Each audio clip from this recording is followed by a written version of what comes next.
ॐ श्रुतिस्मृतिपुराणानाम् आलयं करुणालयं नमामि भगवत्पादं शङ्करं लोकशङ्करं शङ्करं शङ्कराचार्यं केशवं बादरायणं सूत्रभाष्यकृतौ वन्दे भगवन्तः पुनः पुनः निधये सर्वविद्यानां विजशे भवरोगिणां गुरवे सर्वलोकानां दक्षिणामूर्तये नमः।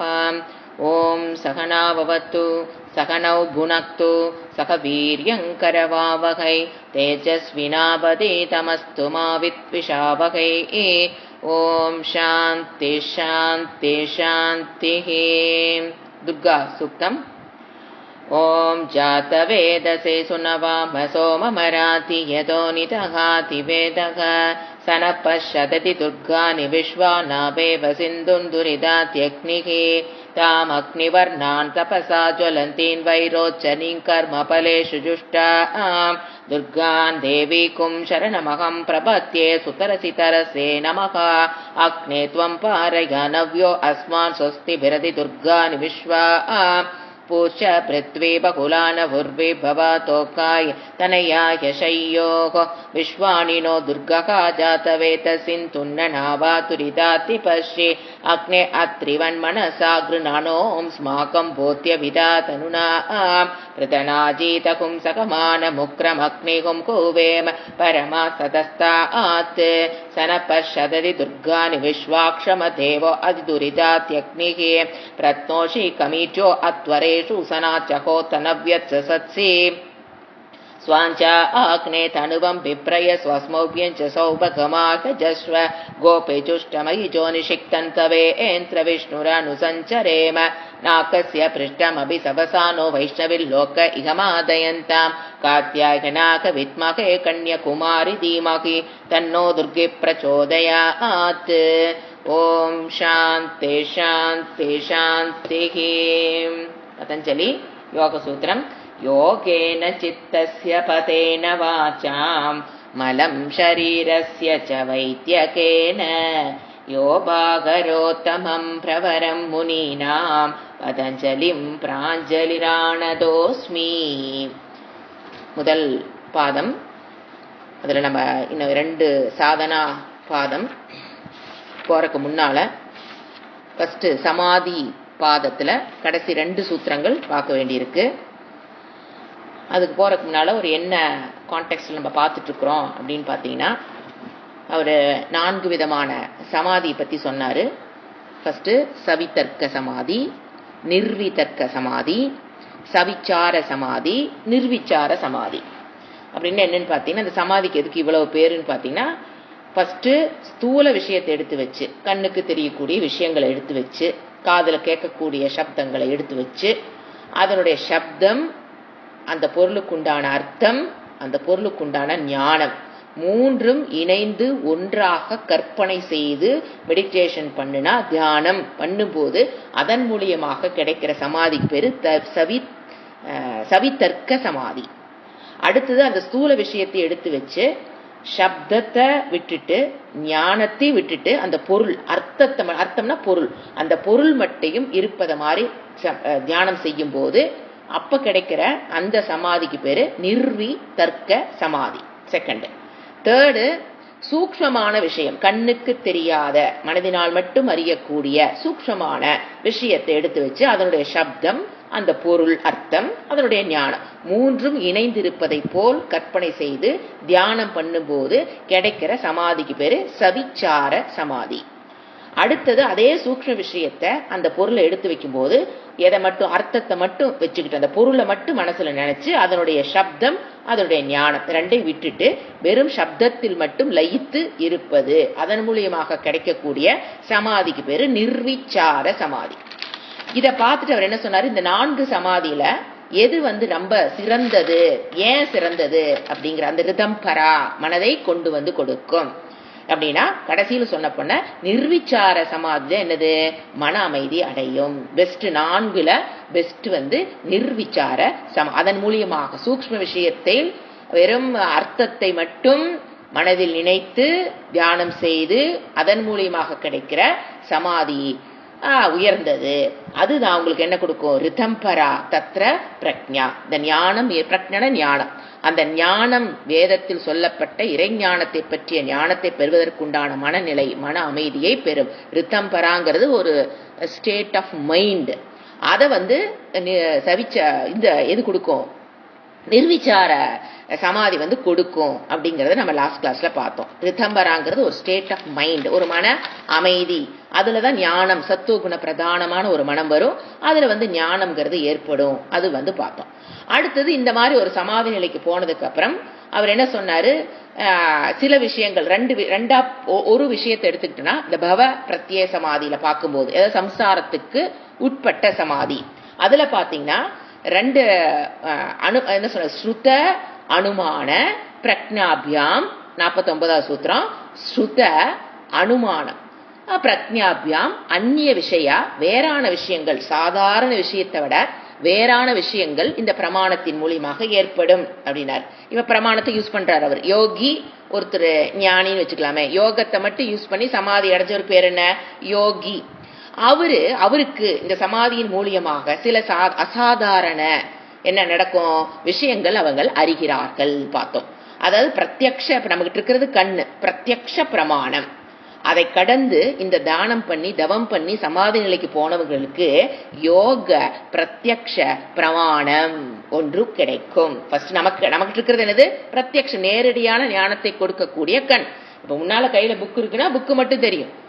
ஆனா அந்த யோக பிரத்யக்ஷ பிரமாண நிலைக்கு யார் வருவாங்க? அந்த யோகிகள். அந்த தவம், அந்த மெடிடேஷனை பண்ணி சமாதி நிலைக்கு போனவங்களுக்கு புத்தி, எப்படி சொன்ன, தன்னுடைய புத்தி சக்திக்கு மேல் கடந்து போகிற சக்தி அவன் பெறுகிறான். நமக்குன்னு புத்திக்கு அறியக்கூடிய சக்தி ஒன்று இருக்கும். அதையும் கடந்து புத்தி சக்திக்கு, மனிதனுடைய புத்தி சக்திக்கு எட்டாத விஷயத்தை, எதுங்க எட்டாது? இங்கிருந்து எனக்கு ஒரு 10 அடி வித்தியாசம் எனக்கு என்ன இருக்குன்னு தெரியுது. இந்த ரோட்னோட எண்ட்ல யார் வரான்னு எனக்கு எப்படி தெரியும்? கண்ணுக்கு தெரியாது. ஆனா அந்த மாதிரி என்னுடைய புத்தி சக்திக்கு, கண்ணுடைய சக்திக்கு, மூக்குனுடைய வாசனை உணர்கின்ற சக்திக்கு மேல செல்லுகின்ற ஆற்றல், இதுக்கு மேல போகின்ற ஆற்றலை மனிதன் பெறுகிறான். எந்த சமாதி நிலைக்கு போவதன் மூலியமாக அவன் அந்த ஆற்றலை பெறுகிறான். அதன் மூலியமா தான் நான் சொன்னேன், ஒரு கோயில் அமைக்கிற இடம் எது, அதனுடைய அமைப்புகள் எப்படி இருக்கணும், 9 பிளானட்ஸ் இருக்குது, 7 சூரிய மண்டலம் இருக்குது, அதுல என்னென்ன எல்லா விஷயங்களையும் அந்த யோகியானவன், எது சமாதி நிலைக்கு சென்ற யோகியானவன் எப்படி அறிந்தான்னா, இதுதான் சொல்றது. இந்த சமாதியின் மூலியமாக சூக்ஷ்மத்தை, சப்த அர்த்தத்தை மட்டும் வச்சு மெடிடேஷன் பண்ணும்போது அந்த டெக்னிக் பிரகாரம் அவன் பிரபஞ்சத்தையே தனக்குள், அதாவது அவன் எந்த ஃபீல்ட்ல போகணும்னு நினைக்கிறானோ அதுல மேக்சிமம் போகக்கூடிய சக்தி அந்த மனிதனுக்கு கிடைத்தது. அதை வச்சுதான் நம்ம என்ன பார்த்தோம்? இது சயின்டிஸ்ட் ஒத்துக்க போறது கிடையாது. ஆனா அந்த காலத்துல எப்படி அவங்க நவகிரகங்கள் இருக்கு, அதனுடைய மாற்றங்கள் எப்படி உடலுடைய மாற்றத்திற்கு காரணமாகுது, இதையெல்லாம் எப்படி வானவியல் சாஸ்திரமாகட்டும் ஜோதிஷமாகட்டும் எப்படி எழுதுனாங்கன்னா, பிகாஸ் ஆஃப் த சமாதி நிலையில் இருந்து அவங்கனால அந்த தன்னுடைய சக்தி, புத்தி சக்தியை, மனிதனுடைய புத்தி சக்திக்கு நம்ம பிளானட்டுக்கெல்லாம் போக முடியாது. பட் அதான் சொன்னேன், கடந்து மனிதனுடைய புத்தி சக்தியை கடந்து பொறுத்தர் நிக்கிறாங்களா, அந்த 9 பிளானட் கண்டுபிடிச்சவங்க, அது அந்த தான் இதே உயர்ந்த நிலை. இப்ப நாம எதுக்கு அதிசயப்பட்டுக்கிறோம்? ஏன்னா அந்த காலத்துல ரொம்ப சாதாரணமா இருந்தது, ரொம்ப சாதாரணமா இருந்தது. இன்னைக்கு சும்மா ஏத்த மாதிரி நிக்கிறாங்க, அவங்க மைண்ட் ரீடிங் பண்ணி சொல்றாங்கன்னாவே நம்ம பெரிய விஷயமா நினைச்சுக்கிறோம். ஏத்த மாதிரி நிக்கிறவங்களுடைய மைண்ட் ரீட் பண்ணி சொல்றதுங்கிறது, அந்த 9 பிளானட்டை கண்டுபிடிச்சவங்களுக்கு இதெல்லாம் ரொம்ப சாதாரணம். ஆனா அந்த காலத்துல அது ரொம்ப சாதாரணம். இந்த காலத்துல ஏத்த மாதிரி நிக்கிறவனை பார்த்து அவனுடைய இறந்த காலம் நிகழ்காலத்தை சொல்றது அப்படிங்கறது நம்ம பெரிய விஷயமா எடுத்துக்கிறோம். இது யோகத்தில் பாசிபிள். நான் சொல்லல, பதஞ்சலி சொல்றாரு. யோகத்தில் இந்த சமாதியில் இருப்பவங்களுக்கு இந்த அசாதாரண சக்தி, ஏன்னா சாதாரண மனிதர்களுக்கு இது கிடைக்காது, அசாதாரண சக்தி, இந்திரியங்களை கடந்து போறது. அதுக்கு தான் என்ன சொன்னேன், யோக பிரத்யக்ஷ பிரமாணம். அதன் மூலியமாக அந்த பிரமாணம் அவங்களுக்கு என்ன கிடைக்குது? புதுசா ஒரு பிரமாணம். ஏன்னா நமக்கு இருக்கிற பிரத்யக்ஷ பிரமாணம் அவங்களுக்கு என்ன கிடைக்குது? அந்த சமாதி நிலைக்கு போனதுக்கு அப்புறம் யோக பிரத்யக்ஷ பிரமாணம் இஸ் பாசிபிள். அதனால பாத்தீங்கன்னா, இந்த நான் சொன்னேன்னு நினைக்கிறேன், காளிதாசர் மேக சந்தம் அப்படின்னு ஒரு கவிதை எழுதியிருக்காரு. ஒரு டெக்ஸ்ட், ஒரு கவிதை காளிதாசர். அதுல பாத்தீங்கன்னா அவர் காலத்துல இந்தியாவுக்கு மேப்பே கிடையாது. பாரதம் இந்தியான்னு சொல்லக்கூடாது, அது பாரதம். அந்த பாரதத்துக்கு மேப் எல்லாம் கிடையாது. அவர் மேப் போட்டு அவங்க ஸ்கூல்ல, அவர் ஸ்கூல்ல போய் படிச்சதும் கிடையாது, மேப் போட்டு டீச்சர் நடத்தும் கிடையாது. ஆனா அவர் என்ன சொன்னாரு, எத்தனை பள்ளத்தாக்கு இருக்குது, இந்தியாவை வடக்கு மூலை என்ன, தெற்கு மூலை என்ன, கிழக்கு மூலை எது என்ன அப்படிங்கறது அவர் தன்னுடைய பாடலில் எழுதி வச்சிருக்கிற. பள்ளத்தாக்கு எங்க இருக்குது, அது எவ்வளவு ஆழத்துல இருக்குது, அதுக்கு அடுத்து அந்த பள்ளத்தாக்கை தாண்டி என்ன இருக்குது இந்தியாவில, எங்க உட்கார்ந்துகிட்டு அவரோட குடிசையில் உட்கார்ந்துகிட்டு அவரை எழுதினாரு அப்படின்னா, பிகாஸ் ஆஃப் திஸ் யோக பிரத்யக்ஷ பிரமாணம். எதன் மூலியமாக அவங்க அதை கண்டுபிடிச்சாங்க? யோக பிரத்யக்ஷ பிரமாணம். அதன் மூலியமாக அவர்கள் அந்த சக்தியை பெற்று கண்டார்கள். இது நம்ம லாஸ்ட் கிளாஸ்ல பார்த்தோம். இப்ப இந்த கிளாஸ்ல நம்ம பார்க்க வேண்டியது 50வது சூத்திரம். இது என்ன சொல்லுதுன்னு பாத்தீங்கன்னா, இதுவும் ரித்தம்பரா பத்தி தான் சொல்லுது. 50வது சூத்திரம். தஜ்ஜக சம்ஸ்காரோன்ய சம்ஸ்கார பிரதிபந்தே. தஜ்ஜக சம்ஸ்காரோன்ய சம்ஸ்கார பிரதிபந்தினே. தஜ்ஜக சம்ஸ்காரோன்ய சம்ஸ்கார பிரதிபந்தி. பந்தி எஸ் பிரதிபந்தி. இப்ப என்ன பண்ணணும், சூத்திரத்துக்கு உண்டான அன்வயம். தத்து ஜக எப்படி அன்வயம் பண்ணணும்? தத்து ஜக.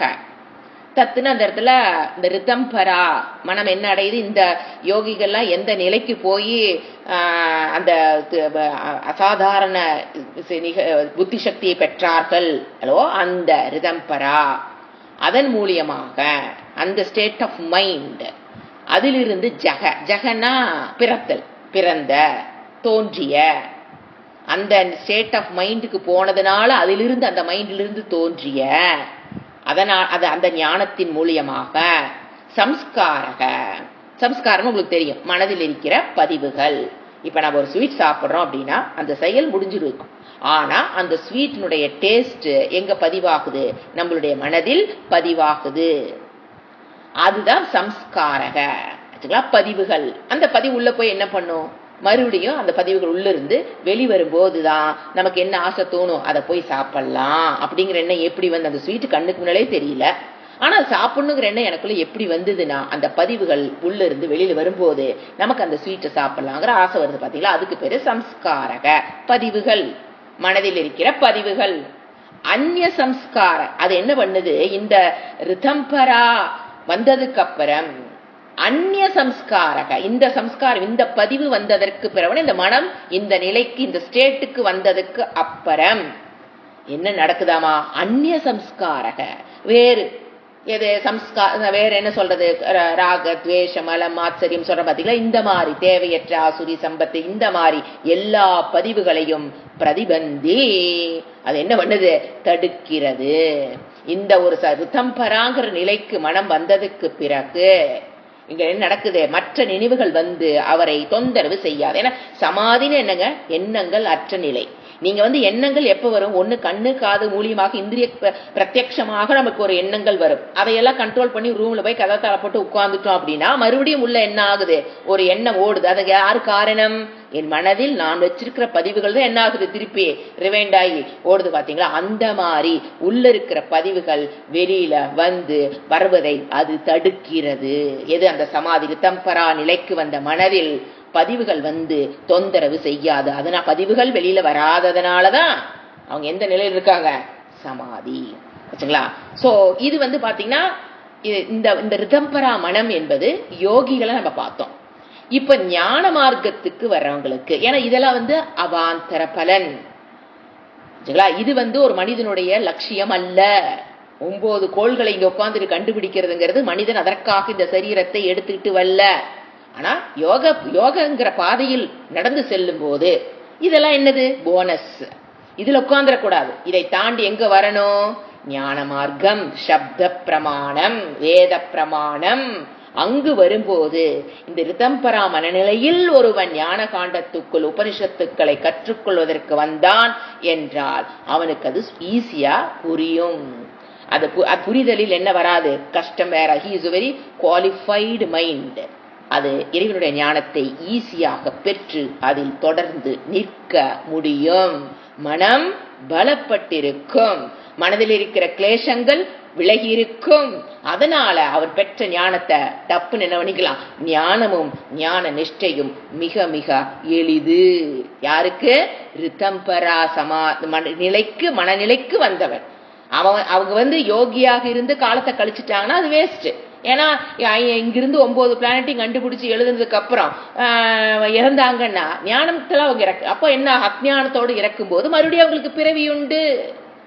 அதுல மாற்றம் கிடையாது. வெறும் எது, அந்த அசாதாரண என்ன சொல்றது, யோக பிரத்யக்ஷ பிரமாணத்தை பெற்று அசாதாரண நிகழ்ச்சிகளாம் கண்டு அவங்க எழுதுறாங்க அப்படின்னாலுமே அவங்களுக்கு மறுபிறப்பு உண்டு.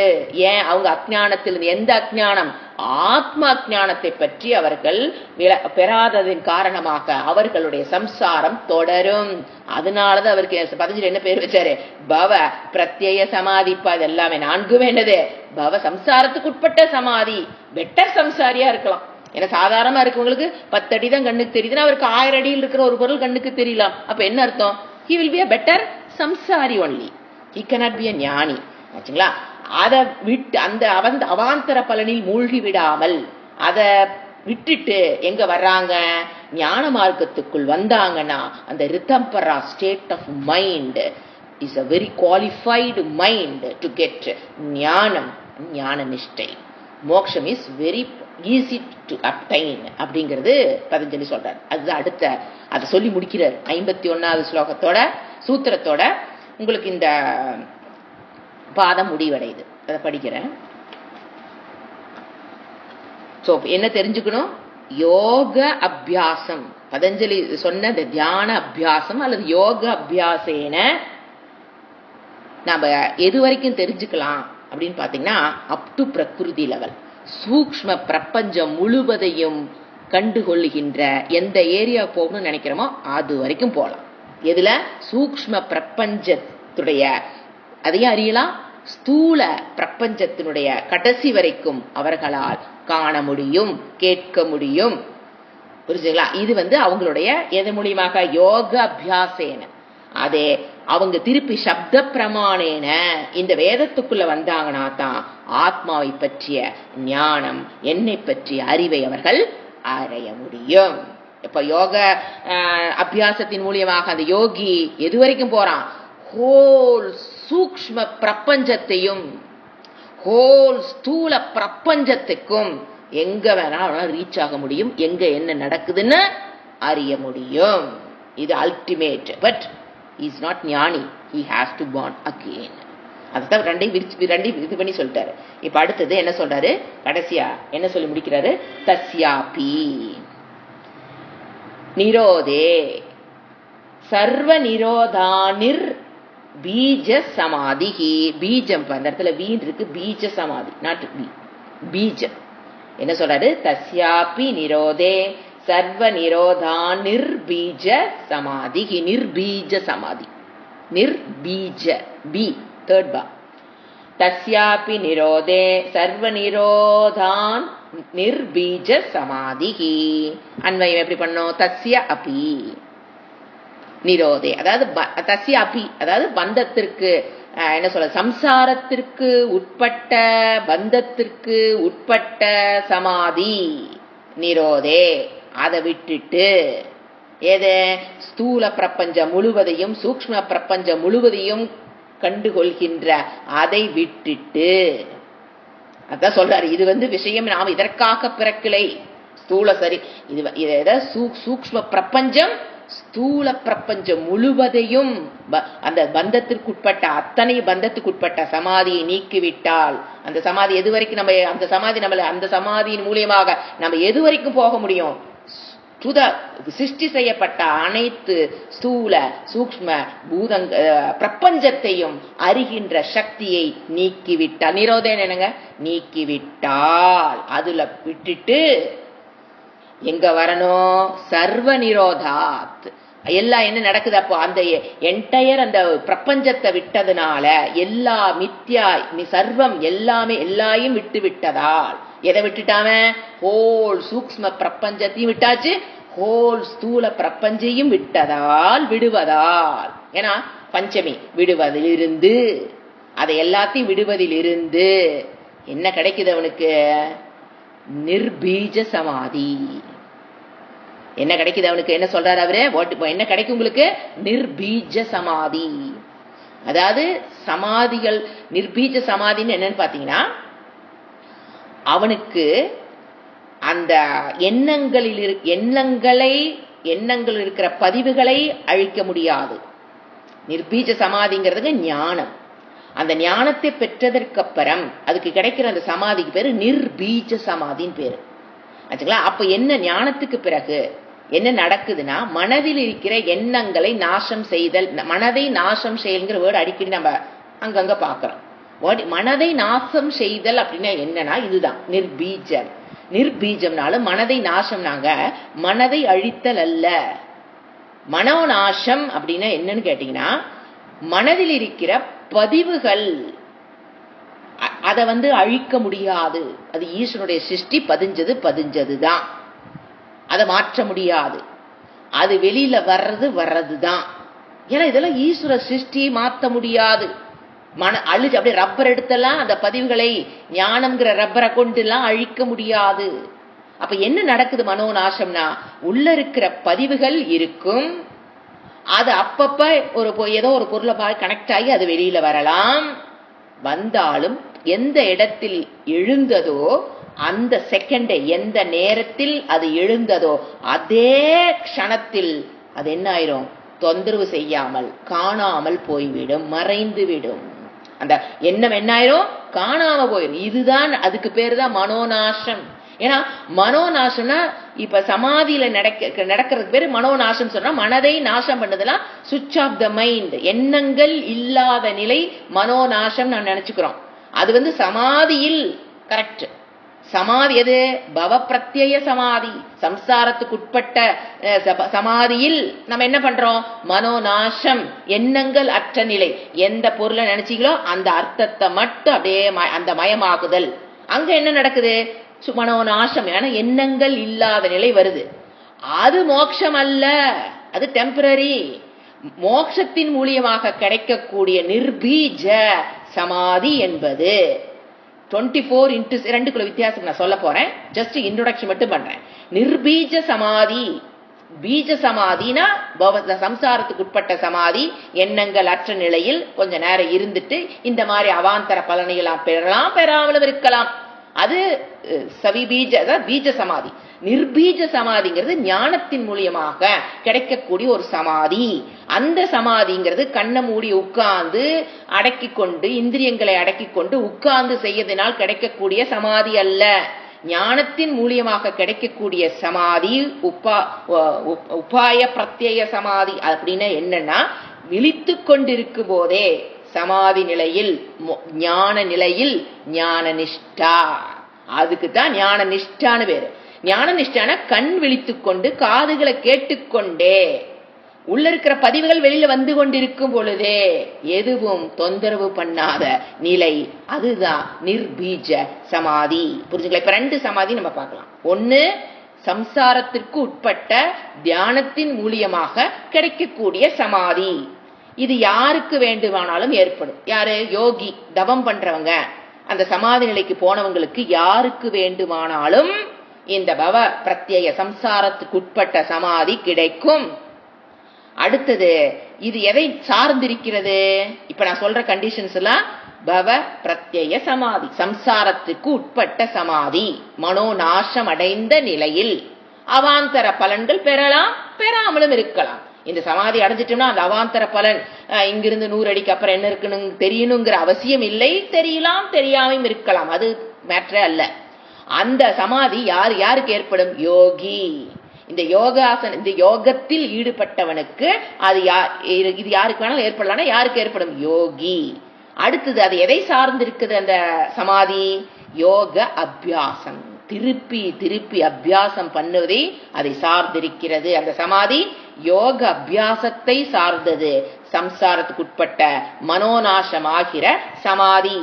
அடுத்தது இதுக்கு நேரம் எவ்வளவு, என்ன சொல்லுதுன்னா, இதுக்கு whole life time you have to dedicate to get this சமாதி. இது 1 வருஷத்திலேயோ 10 வருஷத்திலேயோ 20 வருஷத்திலேயோ அடையப்பட முடியும்னு சாஸ்திரம் எங்கேயும் சொல்லல. ஹோல் லைஃப் ஸ்பேன் செலவு பண்ணி இந்த அவாந்தர பலன், அதாவது டீகேட்ஸா தியானம் பண்ணி அந்த சமாதி நிலையில் இருந்து மனதை பழக்கிறதன் மூலியமாக அந்த அசாதாரண அறிவு, அதாவது மனிதனுடைய சக்தியை, புத்தி சக்தியை மீறி செல்லும் ஆற்றல் அந்த யோகிக்கு கிடைக்கிறது. அதாவது அவனோட வாழ்க்கை பார்த்தீங்கன்னா ஒவ்வொரு நிமிடத்தையும் அவன் எப்படி கழிக்கிறான் என்பது plays a very important role. இப்படிதான் வாழணும், அப்படிதான் வாழணும். அப்பதான் இந்த சமாதி நிலையில் அவங்க அவாந்தர பலனை அடைய முடியும். ஒவ்வொரு நிமிடமும், அதாவது சமாதி நிலையை விட்டுட்டு வெளியில வந்திருக்கிற ஒவ்வொரு நிமிடமும் அவன் எப்படி கழிக்கிறான் 50 பாயிண்ட்ஸ் டு பி நோட்டட். அதெல்லாம் தான் அவனுக்கு அந்த சமாதி நிலையில் கிடைக்கிற அவாந்தர பலனுக்கு காரணமாகிறது. இது எல்லாம் என்னது? சாதனம். ஒரே வேர்டு. இதெல்லாம் என்னது? சாதனம். இட் இஸ் நாட் சாத்தியம் ஆஃப் ஹியூமன் பீயிங். மனிதனுடைய சாத்தியம் இது அல்ல. இது ஒரு சாதனம். அந்த ரிதம்பரா மனநிலையை கொடுக்கும். அது சாதனம். மனநிலையை குவாலிஃபைடு மைண்ட் ஆக்கும். சோ இது என்ன சொல்லலாம்? சாதனம். அப்புறம் இதன் மூலியமாக ஒரு அமைதி கிடைக்குதே, அது மோட்சமா?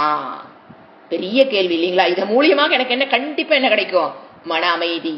அது ஆபேட்சிக்க மோட்சம்னா டெம்பரரியா, கொஞ்ச நேரம் உங்களுக்கு அந்த பூரண மன நிறைவை நாம அனுபவிக்கலாம், இல்லைன்னு சொல்லல. அது என்னது? ஆபேட்சிக்கம், நிலையற்றது. சமாதியிலிருந்து வெளியில வந்ததுக்கு அப்புறம் எங்க வரணும்? சம்சாரத்துக்குள்ள வந்துதான் ஆகணும். எஸ். சோ என்ன சொல்றாருன்னா, இந்த யோகியானவன் பெட்டர் சம்சாரி. What is the conclusion? He is better சம்சாரி. சம்சாரி ஒன்லி, பட் அதுக்குள்ளே இவன் கொஞ்சம் பெட்டர். அவ்வளவுதான். அடுத்து நம்ம என்ன பார்க்கணும்? நிர்பீஜ சமாதி. நிர்பீஜ சமாதிங்கிறது மோட்சத்தின் மூலியமாக அடைக்கக்கூடிய ஞான நிஷ்டா. ஞான நிஷ்டா. இதுக்கு என்ன பண்ணணும்? என்ன பண்ணணும்? சாஸ்திர படனம். வேதத்தை கற்றுக்கொள்ள வேண்டும். குருமுகேன சாஸ்திர படனம் ஃபர்ஸ்ட். அடுத்தது இது எதை சார்ந்து இருக்குது? சாஸ்திரத்தை அபியாசம் பண்ணணும். சாஸ்திரத்தை மீண்டும் மீண்டும் அபியாசம், தொடர்ந்து பிராக்டிஸ்னா வகுப்புகள், வேதாந்த வகுப்புகளை தொடர்ந்து கேட்கணும். அடுத்தது இதுக்கு என்னென்ன இதுன்னு கேட்டீங்கன்னா, சிரவணம். சாஸ்திரம் படிக்கிறதுல என்ன முறை? ஃபர்ஸ்ட் சிரவணம், காதால் கேட்டல்.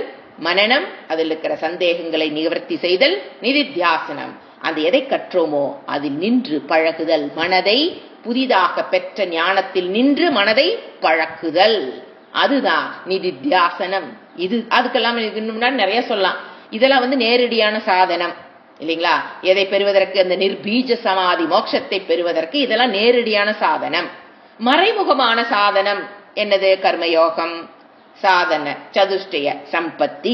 உங்களுக்கு சொல்லவே வேண்டாம் இல்லைங்களா? அதுதான் படிச்சுட்டு இருக்கிற தத்துவ போதத்தில் சொல்லப்பட்ட குவாலிபிகேஷன்ஸ். இதெல்லாம் மறைமுகமான சாதனம். இதோட ப்ரொசீஜர் என்ன? ஞானம், அதற்கப்புறம் ஞான நிஷ்டா. What do you mean by ஞான நிஷ்டா? மோக்ஷம் அப்படின்னா என்ன? ஜீவன் முக்திகி, விதேக முக்திகி. What do you mean by ஜீவன் முக்தி? இந்த சரீரத்தில் வாழ்ந்து கொண்டிருக்கும் பொழுதே ஆனந்த பிராப்தி, துக்க நிவிருத்தி, அதுதான் ஜீவன் முக்தி. What do you mean by விதேக முக்தி? இறந்ததற்கு பிறகு சரீரம் எடுக்காத நிலைதான் விதேக முக்தி. சரீரத்திலிருந்து விடுதலைங்கிறது இறப்பும் போது நம்ம சரீரத்திலிருந்து விடுபடுறோம், ஆனா அடுத்த சரீரத்தில் போய் சிக்கிக்குவோம். ஆனா இந்த ஞானி, அதாவது இந்த என்ன சொல்றது, நிர்பீஜ சமாதியின் மூலியமாக வேறொரு சரீரம் எடுக்க வேண்டிய அவசியம் இல்லை. அடுத்தது இதுதான் என்னது? சாத்தியம். அங்க என்ன சொன்னோம்? அது சாதனம், இது சாத்தியம். இது எப்படிப்பட்ட, அது என்ன அமைதி? ஆபேட்சிக்க ஒரு மனநிறைவு கொடுத்துன்னு பார்த்தோம். இது ஆத்தியந்திக மனநிறைவு, டோட்டல் 100% மன நிறைவு. அங்க என்ன சொன்ன கடைசியா? பெட்டர் சம்சாரி. இங்க சம்சார நிவிருத்தி, ஞானி. அவன் என்ன ஆகிறான், பெட்டர் சம்சாரி ஆகிறான்னு பார்த்தோம். இங்க நிர்பீஜ சமாதிக்கு வந்தவன் சம்சார நிவிருத்தி அடைந்து he becomes ஞானி. அவன் என்ன சொல்றோம், ஞானின்னு சொல்றோம். இதோட நம்ம என்ன முடிச்சிட்டோம், இந்த பாதம் முடிவடைந்தது. அடுத்தது நம்ம பார்க்க போறது த்விதியோத்யாய. என்ன முடிச்சிடலாம்.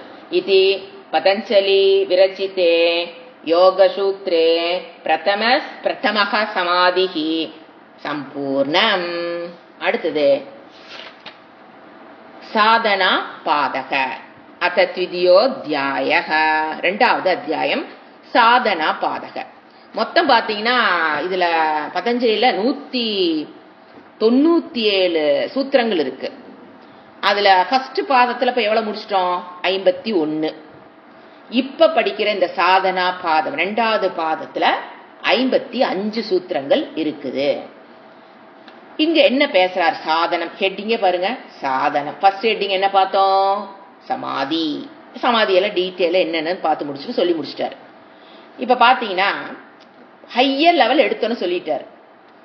இப்போ ஒரு சாதாரண ஒரு ஸ்டூடெண்ட் பிகினிங் லெவல்ல இருக்கிறவங்களுக்கு எனக்கு தியானம் பண்ண முடியல, என்னால வைராகியத்தை அடைய முடியல அப்படின்னா என்ன பண்றது அப்படிங்கறது தான் இரண்டாவது அத்தியாயத்தில் சொல்றாரு.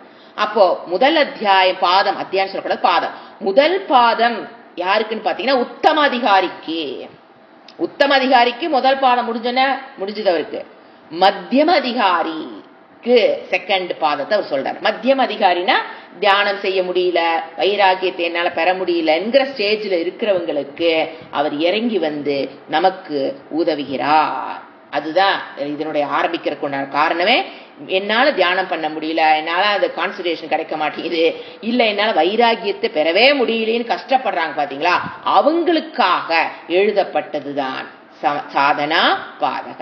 முதல் அத்தியாயத்தை விட ரொம்ப முக்கியமானது இந்த இரண்டாவது பாதக. For beginners it's very very important. ஏன்னா எல்லாமே எப்படி பண்றதுன்னு சொல்லுவாரு. அதாவது ஃபர்ஸ்ட் என்ன சொல்லிட்டாரு, சித்த விருத்தி நிரோதம். ஃபர்ஸ்ட் எடுத்து அதான் சித்த விருத்தி நிரோதம் ஏவ யோகம்ட்டாரு. என்னால சித்த விருத்தி என்னால பண்ண முடியல, அபியாசம் பண்ண முடியல, வைராகியத்தை பட முடியல, என்ன பண்றது, come on I will teach you. First சூத்திரம் என்ன சொல்றாரு, என்ன டீச் பண்றாரு, ஃபர்ஸ்ட் எடுத்த சூத்திரம் பாருங்க. ஃபர்ஸ்ட் சூத்திரம் படிக்கிறேன், வெரி இம்பார்ட்டன்ட் பாதம். For Vedantic students, it is very, very important part. First sutram, tapaha swadhyayeshvara pranidhanani kriya yogaha. Tapas swadhyayeshvara pranidhanani kriya yogaha. தபஸ்வாத்யாயேஸ்வர பிரணிதானானி கிரியா யோகா. இவருடைய டெர்மினாலஜில வேற மாதிரி இருக்கும். கிரியா யோகனா கர்ம யோகம்னு அர்த்தம். According to Patanjali's words confuse ஆகிக்கூடாது. கர்மயோகம் ஃபர்ஸ்ட் எடுத்து என்ன சொல்றாரு, கர்மயோகம் மீனிங் எழுதிக்கலாம், ஃபர்ஸ்ட் அன்வயம் பண்ணிக்கலாம். தபக சுவாத்தியாய, அடுத்த வேர்டு ஈஸ்வர பிரணிதானானி. இந்த வேர்டு முதலே நம்ம பார்த்திருக்கோம். ஈஸ்வர பிரணிதானானி கிரியாயோகா. இப்ப நான் இவ்வளவு நாள கர்மயோகத்துக்கு பகவான் கிருஷ்ணர் என்ன சொன்னாரு, வேதத்துல என்ன சொல்லப்பட்டதோ கர்மயோகத்துக்கு அதைத்தான் பகவான் கிருஷ்ணர் கர்மயோகமாக சொன்னாரு ஆச்சுங்களா. இவரு கொஞ்சம் வேற மாதிரி சொல்லுவாரு, கன்ஃபியூஸ் ஆகிக்கூடாது. அதேதான் அவர் சொல்ற வார்த்தைகள் மாதிரி கிரியா யோகம். நம்ம என்ன படிச்சோம், கர்மயோகம் கர்மயோகம், வேர்ட்ஸ் மாறும் அவ்வளவுதான். பதஞ்சலிக்கும் கிருஷ்ணருக்கும் வார்த்தைகள் மாறும். இவர் சொல்றது கிரியா யோக. ஃபர்ஸ்ட் நீ கர்மயோகத்தை பண்ணு. கர்மயோகத்தை பண்ண ஃபர்ஸ்ட் என்ன சொல்லணும், அது டெஃபினிஷன் என்ன, what do you mean by கர்மயோகம். என்ன வேர்டு பண்றாரு, ஃபர்ஸ்ட் தபஹ ஸ்வாத்யாய ஈஸ்வர பிரணிதானானி கர்மயோக அப்படின்னு டெஃபினிஷன் கொடுக்கிறாரு. what do you mean by தவம். தபஹன்னா என்னது, தவம். மீனிங் கொடுக்குறேன், சூத்திரத்துக்கு மீனிங், அப்புறம் விளக்கம் பார்க்கலாம். அடுத்து சுவாத்தியாய, சாஸ்திரத்தை படித்தல், உபனிஷத்துக்களை படித்தல். அதாவது தவம்ங்கிறது காய்க பிரதானம் எழுதிக்கிங்க. இவர் நீங்க எந்த அர்த்தத்துல சொல்றாருன்னா, ஆச்சாரியர் சொல்றாரு இது காய்க பிரதானமான, காய்க்குன்னா உடம்பு பிரதானமான தவம். சுவாத்தியாயங்கிறது வாச்சிக்க பிரதான. ஏன்னா அந்த காலத்துல எல்லாம் இப்ப முண்டகோபனிஷத் படிக்கணும் அப்படின்னா அதை ஃபுல்லா குரு சொல்லி கொடுத்தாரா சப்தத்தை கேட்டு கேட்டு மனப்பாடம் பண்ணி வச்சுட்டு வரணும். அதனால அது வாச்சிக்க பிரதானம் சொல்லுவோம். வேதம் சாஸ்திரம்னாவே வாச்சிக்க பிரதானம், வாக்கு. அடுத்தது ஈஸ்வர பிரணிதானாங்கிறது இறை வழிபாடு. அது மானச பிரதானம். சோ தபகங்கிறது தமிழ்ல தவம், காய்க்க பிரதானம். சுவாத்தியாயங்கிறது சாஸ்திரத்தை படித்தல், கேட்டல். அதான் மெயின். படித்தல் எடுத்துக்கலாம். இந்த காலத்துல நம்ம என்ன பண்றோம்? படித்தல். அது வாச்சிக்க பிரதானம். அடுத்தது ஈஸ்வர பிரணிதானானி, அது இறை வழிபாடு, மானச பிரதானம். இதுக்கு தான் என்ன சொல்றாரு? இதுக்கு பேரு என்னது? கிரியா யோக. கிரியா யோக, கர்மயோகம். இப்போ இப்போ எது? ஃபர்ஸ்ட் தபக, சுவாத்தியாயம், ஈஸ்வர பிரணிதானி இஸ் அ கர்மயோகத்தினுடைய லட்சணம். இப்ப நம்ம என்ன பண்ணலாம்? ஒரு வேர்டா பார்த்துட்டு வரலாம். சூத்திரத்தினுடைய ஒரு வேர்டு. ஃபர்ஸ்ட் என்ன வேர்டு? தபக. தபக அப்படிங்கிறது உடலையும் மனதையும் வழிநடத்தும் போது அவைகள் தன் விருப்பப்படி செல்ல விடாமல் இருப்பது தவம். what do you mean by தவம்? உடலையும் மனதையும் வழி நடத்தும் போது, கண்ணை மூடி உட்கார்ந்துறது உடல் வழிபடுறது, உடலை வழிபடுத்துறது இல்லை. நீங்க அப்ப வழி நடத்தும் போதுன்னா செயல்படும் போதுன்னு அர்த்தம். ஏன்னா தவம்ங்கிறது கண்ணை மூடி உட்கார்ந்தா மட்டும்தான் தவம்ங்கிறது கிடையாது. அல்டிமேட் மீனிங் சாஸ்திரம் இன்னைக்கு பதஞ்சலி எதை வேர்ட தவம்னு கொடுக்கிறார்னா, உடலையும் மனதையும் வழிநடத்தும் போது, செயல்படும் போது, உடலும் மனமும் செயல்படும் பொழுது அது தன்னுடைய இஷ்டத்துக்கு செல்ல விடாமல், அதனுடைய விருப்பப்படி செல்ல விடாமல் தடுப்பது தவம். இதுதான் பகவத்கீதைன்னு சொல்லுவாரு, கூர்மோங்கானிவ சர்வசகா. அந்த வேர்டு சொல்லுவார். எப்படி ஆமை ஒரு ஆபத்து காலம் வரும்போது தன்னுடைய 5 அங்கங்களை, 3 தலை 4 கால் எல்லாத்தையும் அந்த கூட்டுக்குள்ள இழுத்துக்குதோ, அதை போல அதுதான் ஒரு இந்திரிய அடக்கத்துக்கு அங்கு உதாரணமா கொடுப்பார். அது மாதிரி உடலை எங்க அனுப்பணுமோ மனதையும் அங்கு அனுப்பணும், வேண்டாத இடத்துக்கு அனுப்பக்கூடாது. அதுதான் இவர் தவம்னா என்ன சொல்றாரு? உடலையும் மனதையும் வழி நடத்தும் போது, செயல்படுத்தும் போது அவை தன் விருப்பப்படி செல்ல விடாமல் தடுப்பது தவம். நம்ம பல கோணங்களில் தவத்துக்கு பல அர்த்தங்கள் வருதுங்க. இப்ப நாம என்ன பண்ணலாம்? பிகினர்ஸ் லெவலுக்கு தவம்ங்கிறது என்னதை குறிக்கும்? ஒரு ஜிக்னாசு ஆனதுக்கு அப்புறம் அந்த தவம்ங்கிற வேர்டு எத அர்த்தத்தை குறிக்கும்? சாஸ்திரம் தவம்னு கூப்பிட்டு சொல்லுது அப்படின்னா பிகினர்ஸுக்கு என்ன அர்த்தம்? தவம்ங்கிற வார்த்தைக்கு என்ன அர்த்தம்?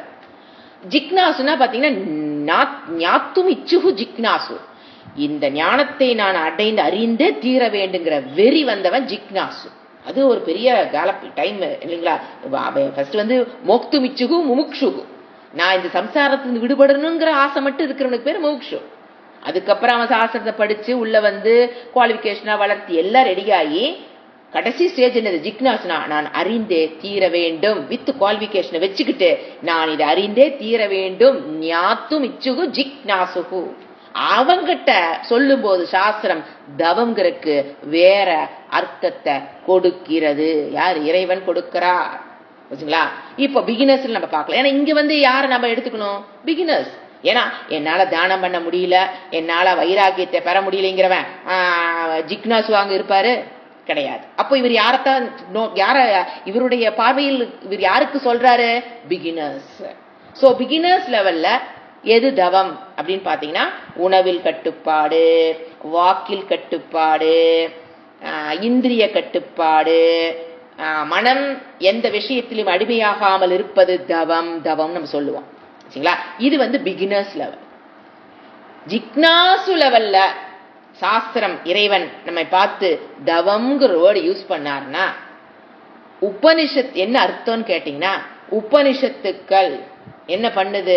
Uses many technology of teaching இல்லைங்களா? பிரக்ரியா, எத்தனை டெக்னாலஜி ஆஃப் டீச்சிங் இறைவன் யூஸ் பண்றாரு. அது அந்த உபனிஷத்துக்களில் இறைவன் என்னென்ன டெக்னாலஜியை யூஸ் பண்ணி என்ன கருத்தை சொல்ல வருகிறார் என்பதை புரிந்து கொள்வது உச்சதவம். அதுதான் உச்சதவம். தவத்திலேயே உச்சதவம். இது உபனிஷத்துக்களில் இறைவன் யூஸ் பண்ணுகின்ற டெக்னிக் பிரக்ரியாவின் மூலியமாக இறைவன் என்ன கருத்துக்களை சொல்ல வருகிறார்னு புரிந்து கொள்வதற்கு செய்யப்படுகின்ற முயற்சி தவம். புரிஞ்சுங்களா? இது யாருக்கு? அதான் சொன்ன உச்சதவம் பேர் உச்சதவம். இப்ப என்னங்க டெக்னிக் உபனிஷத்துக்களை நம்ம நிறைய பகவத்கீதையிலே பார்த்திருக்கோம். கடைசி என்ன பார்த்தோம்? அத்தியாரோப அபவாத பிரக்ரியா. கர்மணி அக்கர்மணி பஷ்யத்து 4/18 ஸ்லோகத்துல என்ன சொன்னாரு? கர்மணி அக்கர்மணி, செயலின்மை பார்த்தல். எப்படி, என்ன டெக்னிக் அவர் அங்க யூஸ் பண்ணாரு? உபனிஷத்துக்களில் யூஸ் பண்ணப்பட்ட அத்தியாரோப அபவாத டெக்னிக் முதல்ல என்னன்னு தெரிஞ்சு புரிஞ்சாதான் அந்த ஸ்லோகம் நமக்கு புரிய போகுது. இல்லைன்னா அப்படி மேலோட்டமா அர்த்தம் பார்த்துட்டு போலாம். அது என்ன சொல்லுது பார்க்கலாம், இல்லைன்னா சொல்ல. பட் இது உள்ளதை, பகவத்கீதையை உள்ளதை உள்ளபடி புரிஞ்சு கொள்ளணும்னா அந்த உச்சதவம் இன்னினா முடியாதுங்க. உச்சதவம் என்ன பிரக்ரியாவை அவர் யூஸ் பண்றாரு? அதான் உதாரணம் சொன்னேன். 4/18 என்ன பிரக்ரியா? அதாவது அந்தந்த ஒவ்வொரு ஸ்லோகத்திலையும் அவர் என்ன பண்ணுவார்? எல்லா ஸ்லோகத்திலும் டெக்னிக் யூஸ் பண்ண சொல்ல முடியாது. ஒரு முக்கியமான ஸ்லோகத்துல என்னென்ன டெக்னிக்ஸ் இருக்குங்க அதை முதல்ல பார்த்துக்கலாம். ஒரு ஃபியூ சொல்றேன். அது நிறைய டெக்னிக்ஸ் இறைவன் யூஸ் பண்றாரு. அதை யூஸ் பண்ணித்தான் பகவத்கீதையை அவர் எழுதியிருக்காரு. ஆனா அவர் என்ன சொல்றதுல பகவத்கீதையில இந்த இடத்துல இறைவன் அத்தியாரோப அபவாத டெக்னிக்கை யூஸ் பண்ணி கர்மணி அக்கர்மணி பஷ்யத்துங்கிற ஸ்லோகத்தை நான் எழுதுறேன்னு அவர் சொல்லல.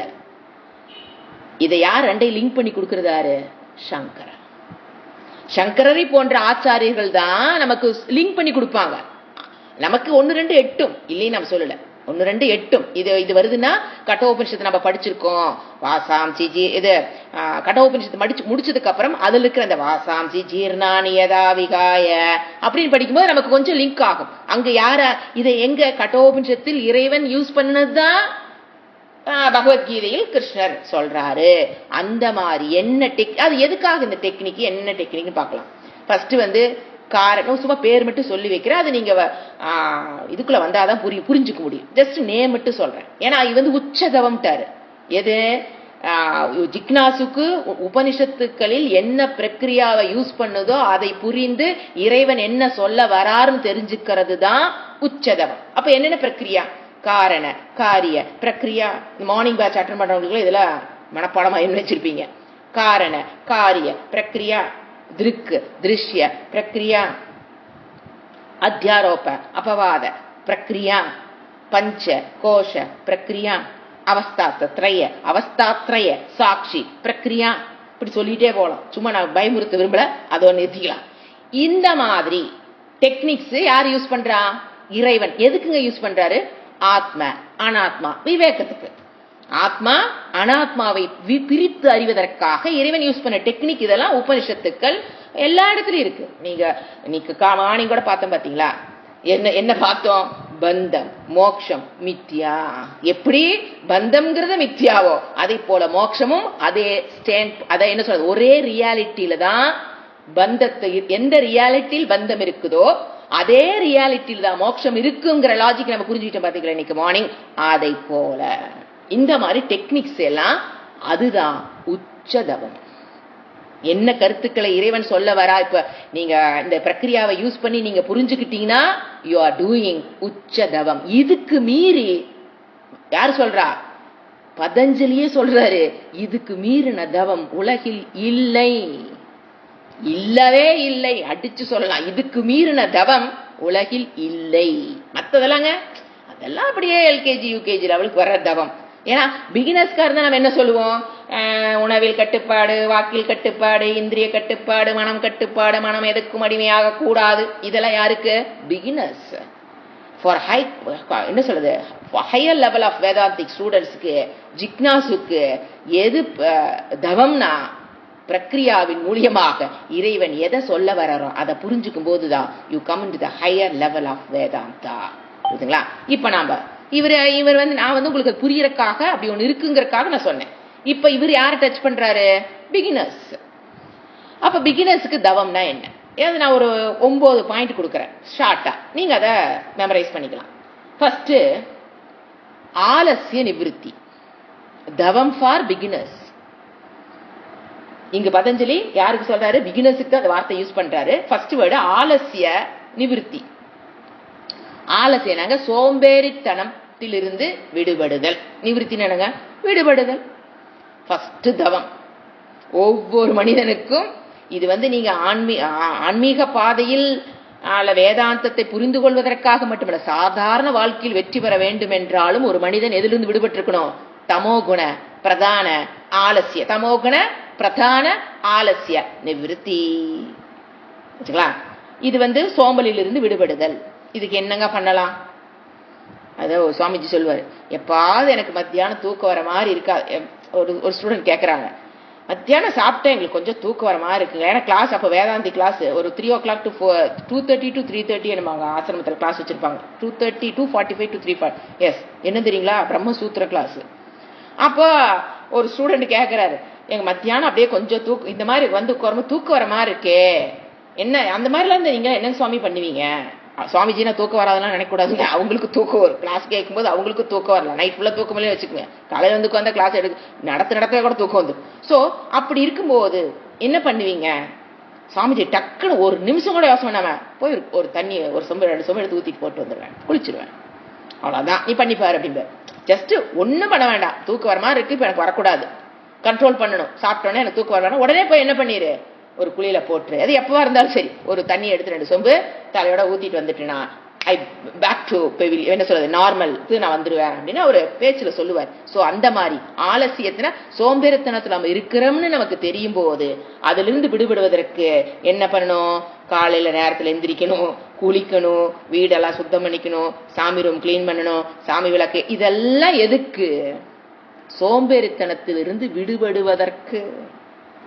அதான் ஒருத்தர் சொன்னாங்க, கிளாஸ்ல அட்டன் பண்றாங்க, எங்க இது வரைக்கும் நான் 4:30 மணிக்குள்ள எந்த வாழ்க்கையில் எந்திரிச்சதே இல்லைங்க, இப்ப இந்த வகுப்புகள் எந்திரிக்கிறதுக்கு அப்புறம் தான் எந்திரிச்சு குளிச்சுட்டு வந்து உட்காரதெல்லாம் என் வாழ்க்கையில் நடவாத காரியங்க இப்ப நடந்துட்டு இருக்குங்க. அதுவே அவங்களுக்கு என்னது? சந்தோஷம். உண்மைங்க. நீங்க எந்திரிச்சு குளிச்சு வந்து கிளாஸ்ல உட்கார்ந்து பாருங்க, அதுவே என்ன கொடுக்கும் உங்களுக்கு?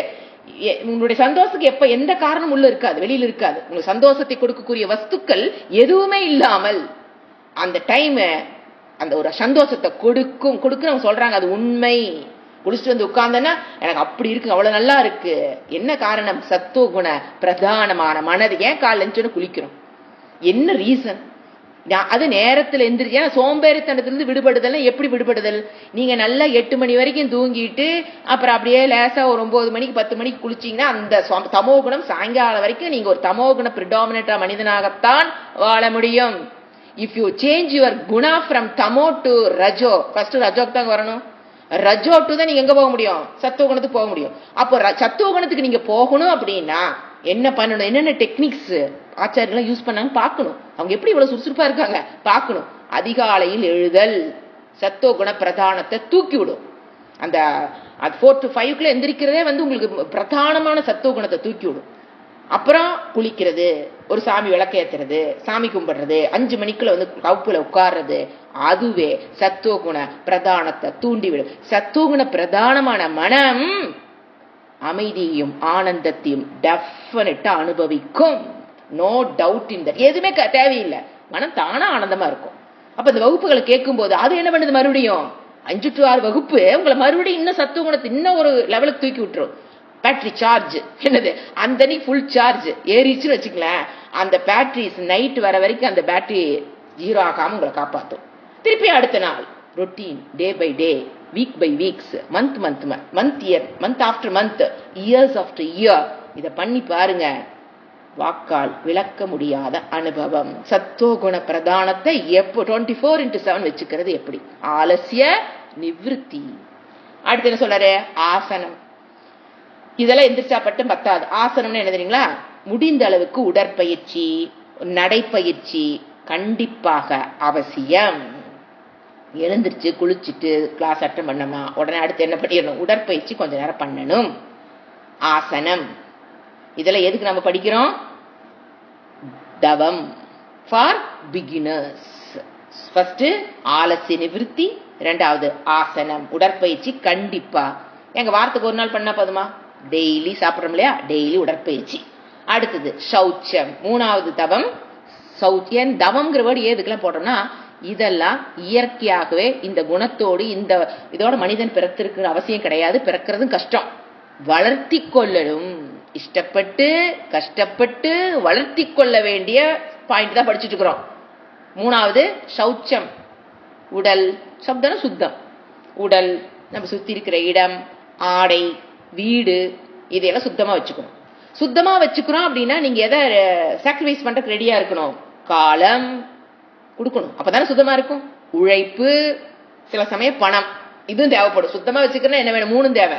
காலம், உழைப்பு, பணம். இதை மூணையும் செலவு பண்ணித்தான் நம்ம எதை மெயின்டைன் பண்ண முடியுது? சுத்தம். அது செஞ்சு ஆகணும், தவம். அடுத்து நான்காவது அப்பரிக்கிரகம். இது தெரிஞ்ச வேர்டு தான். தேவையற்ற பொருள்களை சேகரித்து வைத்துக் கொள்ளாமல் இருக்க வேண்டும், அதற்கு பழகணும். தேவையில்லாத பொருளா இருந்தா தூக்கி போட தெரியணும், யாருக்காவது கொடுக்க தெரியணும். தேவையானது எதுங்கிற செக் பண்ணிக்கிட்டே இருக்கணும். அப்பப்ப செக் பண்ணி தேவையில்லாதல வெளியில தள்ளிக்கிட்டே இருக்கணும். ஏன்னா தேவையற்ற பொருள் உட்கார்ந்து இருக்கும் போது அது நம்மளுடைய காலத்தை சுவாகா பண்ணிடும். அதை கிளீன் பண்றது, எடுத்து வைக்கிறதுலயே என்ன ஆயிரும்? காலம் செலவாகிவிடும். அவர்கள் இந்த வேதாந்தத்துக்குள்ள வருவதற்கு காலம் கிடைக்காது. அடுத்தது அஞ்சாவது சேவா, சர்வீஸ். அது குரு சேவா, பக்தர்களுக்கு சேவை, உணவளித்தல் அல்லது உடல் அளவில் ஏதாவது உதவி செய்தல், ஒரு பணிவுடன் குரு சேவை செய்தல், இதெல்லாம் என்னது? சேவால வரும். குரு சேவா, மக்கள் சேவை, எதுவா இருந்தாலும் செய்யலாம். ஏன்னா வீட்டில் இருக்கவங்கள விருத்த சேவா, வீட்டில் இருக்கிற வயதானவர்கள், உங்க வீட்டில் இருக்கிற வயதானவர்களுக்கு நீங்க செய்வது சேவை தான். அது கடமைக்குள்ள வந்தாலுமே முகம் சுளிக்காமல் செய்வது என்ன வரும்? சேவா. அடுத்து வியாதியில் இருப்பவர்களுக்கு உதவி செய்தல், இந்த மாதிரி இதெல்லாம் என்னது? சேவா. இதெல்லாம் யாருனால முடியும்? ஒரு சுறுசுறுப்பா இருக்கணும் இல்லைங்களா? இது அந்த முன்னாள் இருக்கிற குணமெல்லாம் இருந்தா தான் நீங்க இந்த சேவைக்கே வர முடியும். அப்ப இருக்கிற வீடு ஃபுல்லா நம்ம ஊர்லயே கிளீன் பண்றதுக்கு நம்ம டைம் இல்லைங்க போது நாம எங்க மத்தவங்களுக்கு போய் உதவி பண்ண போறோம்? என்னுடைய வேலை செய்வதற்கு எனக்கு நேரம் இல்லைங்கிற வார்த்தை வாயில வந்துருச்சுன்னா how can we do help to others? We can't. அடுத்து அஹிம்சா. ஆறாவது அஹிம்சா. தவத்தை பார்த்துட்டு இருக்குங்க. அஹிம்சா இதெல்லாம் இருந்தா தான் கர்மயோகம் பண்ண முடியும். நீங்க எதுக்கு டெஃபினிஷன் பார்த்துட்டு இருக்கிறோம்? கர்மயோகத்துக்கு பதஞ்சலி கொடுக்கிற டெஃபினிஷன் தவம். அதுல ஆறாவது அஹிம்சா. உடலால், வாக்கால், மனதால் மற்ற உயிர்களை துன்புறுத்தாமல் இருத்தல். அஹிம்சா இதெல்லாம் பழகணும். அடுத்தது ஆகாரம், கட்டுப்பாடு. ஆகாரத்தில், உணவில் ஒரு கட்டுப்பாடு. விரதம், நெறிப்படுத்துதல், நாக்கை அடக்குதல். ஜிதே ரசே சர்வம் ஜிதே. ஜிதே ரசே, ரசம்னா என்னங்க? Taste of sense of taste. அந்த சென்ஸ் ஆஃப் டேஸ்ட் கட்டு பண்ணிட்டானா, ஜிதே ரசே, அதை கட்டுக்குள் வைத்துட்டானா அவன் சர்வம் ஜித்தே, அனைத்தையும் வென்றவன் ஆவான். நாக்கை அடக்கினால் நான்கும் அடங்கும். அதான் என்ன சொல்லுவோம் சமஸ்கிருதத்துல? ஜிதே ரசே சர்வம் ஜித்தே. நாக்கை கட்டுப்பாட்டுக்குள் கொண்டு வருதல், முறைப்படுத்த, உணவு எது ஆரோக்கியமோ, எது நமக்கு எந்த வயதுக்கு என்ன உண்டனும் தெரிஞ்சு அதை அழகாக எடுத்துக்கொள்வது பேரு ஆகார கட்டுப்பாடு. அடுத்தது மௌனம். அதுக்கு என்ன சொல்லலாம்? காஷ்ட மௌனம் தான் முதல்ல. வடிவென்பை காஷ்ட மௌனம். இப்போ பல சமயத்தில் நமக்கு உள்ள ஒரு ஏர்ஜ் வருங்க, பேசணும். இப்ப 3 பேர் இருக்கோம், 2 பேர் பேசிட்டு இருக்காங்க, ஒருத்தர் பேசிட்டு இருக்காங்க, ஒருத்தர் அதுக்கு பதில் சொல்லிட்டு இருக்காங்க. இது நடைபெற்று இருக்குது, நீங்க அப்சர்வரா இருக்கிறீங்க. அப்ப பாருங்க, அவங்க 2 பேர்த்தையும் கட் பண்ணிட்டு நமக்கு பேசணும்னு ஒரு உணர்வு வருது பாத்தீங்களா? அதுக்கு பேர் தான் காஷ்டம்னு பேரு. அந்த இடத்துல மௌனம் அப்படின்னா என்னன்னா, பேச வேண்டிய சமயத்தில் பேசுதல், அவங்க 2 பேர் பேசி முடிக்கிறதுக்கு டைம் கொடுத்து பேசாமல், அந்த ஈவன் தோ ஏர்ஜ் வரும் ஆனாலும் பேசாம இருக்கணும். அவங்க பேசிட்டு இருக்காங்க, நம்மள நாமளே கட்டுப்படுத்திக்கிறோம் பாத்தீங்களா? அதுக்கு பேர் தான் காஷ்ட மௌனம். மத்த இன்னொரு மௌன விரதம்னு உங்களுக்கு தெரியும், காலையிலிருந்து சாயங்காலம் வரைக்கும் பேசாமல் இருத்தல், அது மௌன விரதம். மௌனமாக இருத்தல், அது ஆஃப்கோர்ஸ் எவ்ரிபடி நோஸ். காஷ்ட மௌனம்னா எப்ப தேவையில்லாத இடத்துல நமக்கு பேசணும்னு தோணுதோ அப்ப கஷ்டப்பட்டு, இஷ்டப்பட்டு, கஷ்டப்பட்டு அந்த பேச்சை குறைத்து கொள்ளுதல், பேசாமல் இருத்தல் இஸ் கால்டு காஷ்ட மௌனம். ஃபர்ஸ்ட் இதத்தான் பழகணும், அப்புறம் தான் எங்க போகணும்? மௌன விரதத்துக்கு போகணும்.